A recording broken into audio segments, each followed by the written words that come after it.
کیونکہ اصول کی بات ہے، ایک مسلمان لڑکی کو آپ ہندوانہ طریقے سے جلانا چاہتے ہیں، یہ نہیں ہو سکتا، میں نے کہا۔ وہ کچھ لمحے سوچتا رہا، پھر ہنس پڑا۔ بڑی بات ہے، بہت بڑی بات ہے، ایسا بھی ہوتا ہے؟ ایک معمولہ پہاڑ سے ٹکرانے کی بات کر رہا ہے۔ دیکھ لڑکے، میں تجھے بہت دن سے سمجھا رہا ہوں، پنڈت رام سہائے بہت جذباتی ہے، بڑی نفرت کرتا ہے تجھ سے، اسے میں نے روک رکھا ہے۔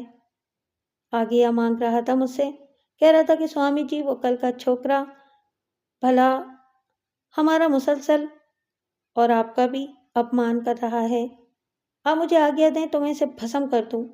میں نے اسے غیرت دلائی اور کہا کہ اب تو مچھر مارے گا؟ کیا اس معمولی سے چھوکرے کو مارنا تیرا کام ہے بھلا؟ ویسے اب بھی ایسا نہیں کرنے دوں گا، اور تو بڑا چالاک ہے، تو نے ایک شبد کہہ کر اپنی جان بچا لی ہے۔ میں نے سوامی مہاراج، میں نے حیرت سے کہا۔ ہاں، ہنسی اڑائی ہے ابھی تو نے میری، کہا ہے کہ میرے ویر مجھے بیوقوف بناتے ہیں، انہوں نے جو مجھے بتایا ہے وہ نہیں ہوگا، بس اس بات نے مجھے مار دیا، تجھے جیتا رکھنا پڑے گا، تجھے اپنے ہاتھوں سے سروجا کی ارتھی جلانی پڑے گی، تب میں تجھ سے کہوں گا کہ دیکھ، میرے ویر مجھ سے جھوٹ نہیں کہتے، مجھے بے وقوف نہیں بناتے۔ آپ کا یہ رام سہائے تو بڑا ہی بزدل اور ڈرپوک ہے، میں نے کہا۔ وہ کیوں؟ وہ دلچسپی سے بولا۔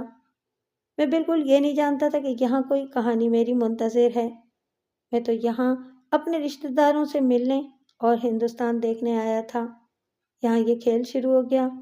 میری ستیلی ماں نے اپنے آنسوؤں کی زبان سے مجھے اپنی درد کی داستان سنائی، اور مجھے اصلیت پتہ چل گئی تو میں نے عہد کیا کہ اسے اسلامی اصولوں کے مطابق قبر میں اتاروں گا۔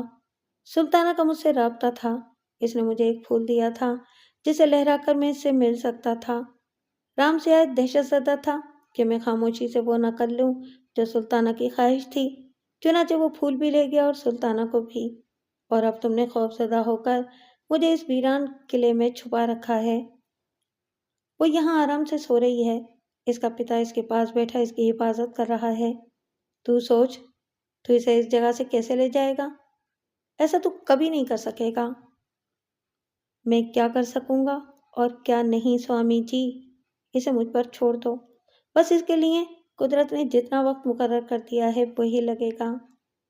چل پھر ٹھیک ہے، سیر کر لی تو نے منڈل کی، کالی تلیا کی، اب واپسی کی سوچ، ہم تیرے ساتھ کھلواڑ کی سوچیں گے، یا کہہ دے اپنے سرپرستوں سے تیار ہو جائیں، اس نے کہا۔ پھر ایک دم چونک پڑا۔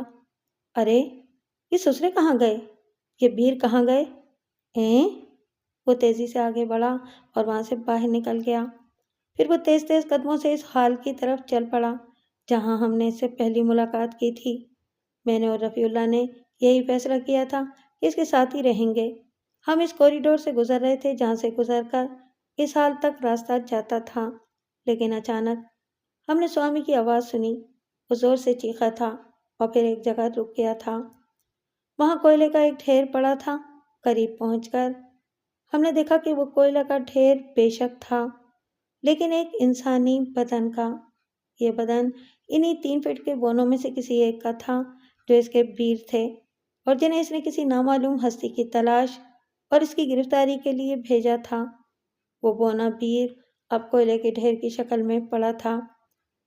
وہ رفیع اللہ نے کچھ فاصلے پر اشارہ کیا اور میں نے ادھر دیکھا، وہاں بھی ایسا ہی جلا ہوا انسانی بدن کوئلے کے ڈھیر میں تبدیل ہوا پڑا تھا۔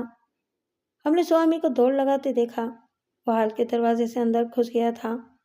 ویروں کے باقی بدن کوئلوں کے ڈھیر کی شکل میں اندر پڑے ہوئے تھے۔ سوامی ان کے سامنے کھڑا انہیں دیکھ رہا تھا، اس کے چہرے پر عجیب سے تاثرات تھے۔ ختم کر دیے میرے ویر اس نے، 5 مار دیے۔ اب بھی نہیں بتاؤ گے کہ کون ہے وہ؟ بولو، اب بھی نہیں بتاؤ گے؟ اپنا محافظ ساتھ لے کر آئے تھے، دھوکہ کیا تھا میرے ساتھ تم نے قدم اٹھا لیا ہے، ابتدا تم نے کی ہے۔ میں یہ نہیں کرنا چاہتا تھا، مگر کیا کروں، اب میں کسی کو روک بھی نہیں سکتا۔ جتنے ہیں تیرے مان لے سب مر گئے، سوگ منا لے ان کا، بچانا چاہے تو بچا سکتا ہے انہیں، بول بچائے گا؟ آپ مانے ہوئے محتمہ ہیں سوامی جی، جہاں بھی سنا ہے میں نے آپ کی بڑائی ہی سنی ہے، لیکن آپ نے میرے ذہن میں کئی سوال پیدا کر دیے ہیں۔ اس نے بھویں سکیڑ کر مجھے دیکھا جیسے وہ میرے اندر جھانک رہا ہو، پھر اس نے کہا، کیا کہنا چاہتا ہے؟ کیا تمہارا گیان تمہاری اتنی مدد بھی نہیں کر سکتا کہ جھوٹ اور سچ کے بارے میں بتا دے؟ کیسا جھوٹ سچ؟ میرے ساتھ کوئی طاقت نہیں ہے، میں نہیں جانتا کہ تمہارے ویروں کو کس نے مارا ہے، میرے ساتھ صرف یہ لڑکا رفیع اللہ آیا ہے اور کوئی نہیں۔ سروجا سلطانہ کی کہانی مجھے یہاں آ کر معلوم ہوئی ہے، یہ میرا سچ ہے۔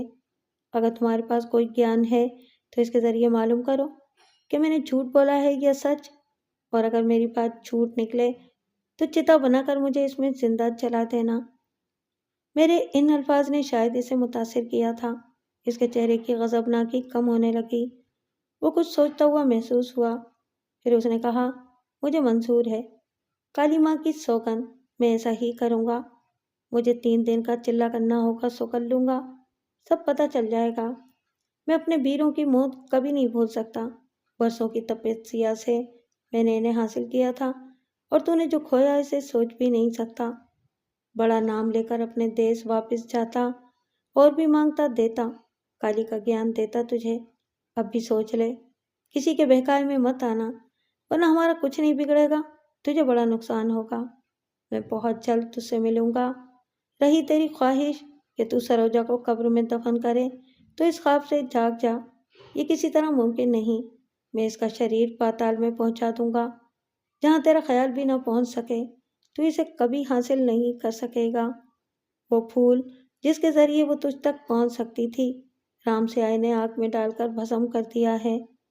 ساری باتیں تم دونوں کو سمجھا دی ہیں میں نے، تو لڑکے تیرا جو نام بھی ہے، اگر اس کا متر ہے تو اسے سمجھا کہ یہ عقل سے کام لے، تجھے تو ہمارے بیچ ہی رہنا ہے۔